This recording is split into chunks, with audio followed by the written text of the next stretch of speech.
Good evening. My name is Trevor and I'm from South Africa.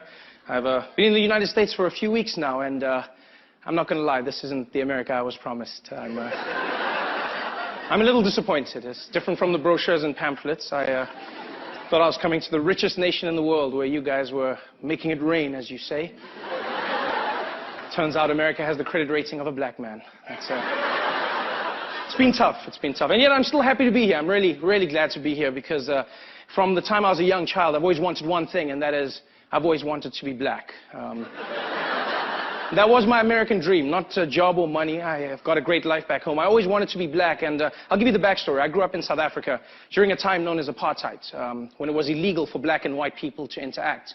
This was awkward for me because I grew up in a mixed family, well, with me being the mixed one in the family.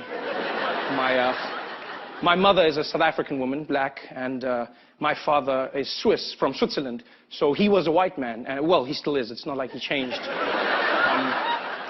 And so they got together during this time, which was against the law, but they didn't care. They were mavericks, you know. My mom was like, "Woo, I don't care. I want a white man. Woo!" You know? She was crazy, and my dad was also like, well, you know how the Swiss love chocolate, so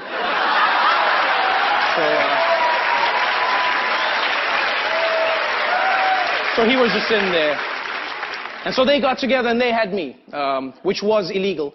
So I was born a crime, which is something they didn't consider, because as a family, we weren't allowed to live together, you know. When we walked in the streets, my dad would have to walk on the other side of the road, and he could just wave at me like a creepy pedophile, you see. And then my mom could walk with me, but if the police showed up, she'd have to let go of my hand and act like I wasn't hers. Every single time. Just be like, woo! And be like, I don't know. It was horrible. I felt like a bag of weed.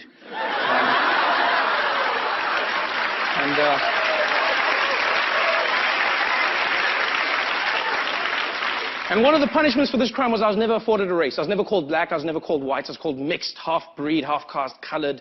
And one fateful day, I met an American in South Africa, and he said to me, well, you know, if you come out to America, they'll label you as black.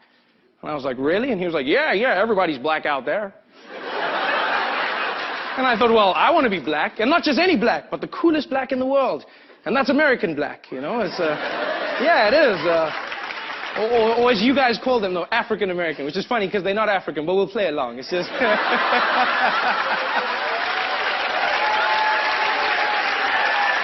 I'm sorry. I find it hilarious, the whole African American thing, you know, because many of them try really hard to reconnect with Africa, you know. Some of them will have these African names. They'll be like, yeah, that's my girl, Wanda. Yeah, that's right. That's the Shikwa. That's Taniqua. Yeah.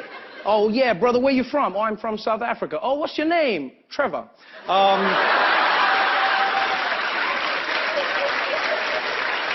I don't even really know where some of these African names come from. There's so many consonants so close together. It's almost like they lose their minds with the Scrabble pieces while giving birth, just, you know? They're like, what are we going to name it? Oh, snap. Oh, Taniqua.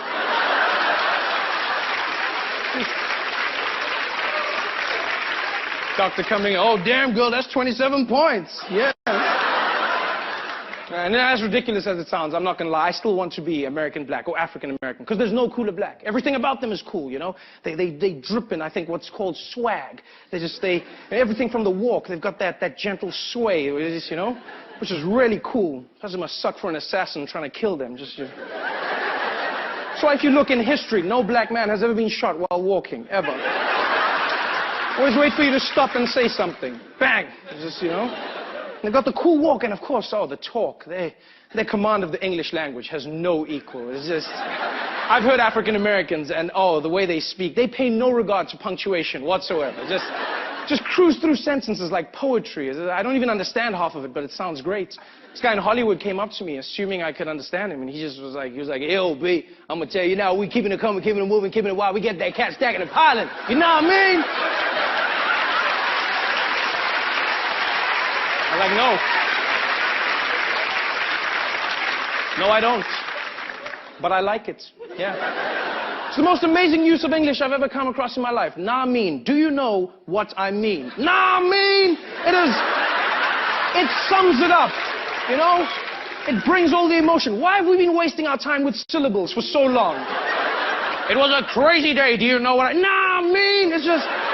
It's a fantastic word. I hope to export this. I hope I have a daughter so I can name her Namin. It just, you know... No, because it sounds exotic. It sounds beautiful. Trevor, who's that? Oh, this is my baby girl. Namin. Is this, you know... Even Shakespeare would be proud of that phrase. Yes, yes. To hither doth he come, for I am but a humble thespian. Namin. It has... Like, it is beautiful. I think, African-American kids must just be amazing in school. They must fly through the alphabet, the way they speak. It just must be amazing. Deshaun, can you read the alphabet? Oh, hell yeah, miss. A, B, C, F, G, Jack, Hino, P, Q, R, S, T, U, V, double X, Y, Z. I'm just saying, miss. You know what I mean? You guys have been great. Good night.